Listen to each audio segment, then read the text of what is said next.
Kumusta mga kaibigan? Maligayang pagdating sa devotional verse, kung saan ibinabahagi namin ang pinakamahusay na inspirasyon at positibo. Natutuwa kaming makasama ka. Tandaan na mag-subscribe at pindutin ang like button kung nasiyahan ka sa aming nilalaman. Ngayon, dumako na tayo sa video. July 14 na, 2024. Ang tema ng ating debosyon sa araw na ito ay Mind over Matter. Talata. Iyong iingatan siya sa sakdal na kapayapaan, na ang pag-iisip ay nananatili sa iyo, sapagkat siya'y tumitiwala sa iyo. Isaias 26 versikulo 3 King James Version. Mensahe.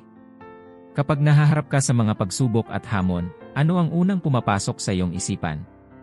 Ano ang pumupuno sa iyong isip pagkatapos? At ano ang iyong solusyon? Mga minamahal, hindi katakataka na ang ating isipan ay mapupuno ng negativity sa tuwing makakaharap natin ang mga paghihirap, pagsubok, at biglaang sitwasyon sa buhay. Dahil sa ating mga takot, pag-aalala, at pagkabalisa, sinasamantala ng kaaway ang gayong kalagayan ng pag-iisip. Ngunit ang pambungad na kasulatan ay nagsasabi kapag ang iyong isip ay palaging nakatutok kay Kristo, binibigyan kanya ng kanyang perpektong kapayapaan. Tanggapin ang kanyang perpektong kapayapaan at magtiwala sa kanyang mga pangako ng higit pa sa mga may kinalaman sa iyo. Tayo ay manalangin. Aba Ama, salamat po sa pagbibigay mo po sa akin ng kapayapaan habang nakatutok ang aking mga mata sa iyo. Hindi ko po kailangang magambala o masiraan ng loob ng anuman at kaninuman ngayon sapagkat ang iyong salita ay pumupuno sa aking isipan at puso.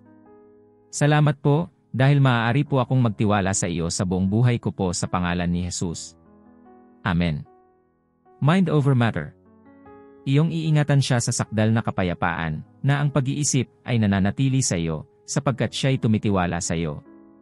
Isaias 26 versikulo 3 King James Version. Hanggang sa muli nating pagkikita, sumainyo nawa ang biyaya ng ating Panginoong Hesukristo, ang pag-ibig ng Diyos Ama, at ang pakikisama ng Espiritu Santo. Naway humayo ka ng may tapang, pag-asa, at pusong nag-uumapaw sa pasasalamat. Manatiling pinagpala, mahal na kaibigan.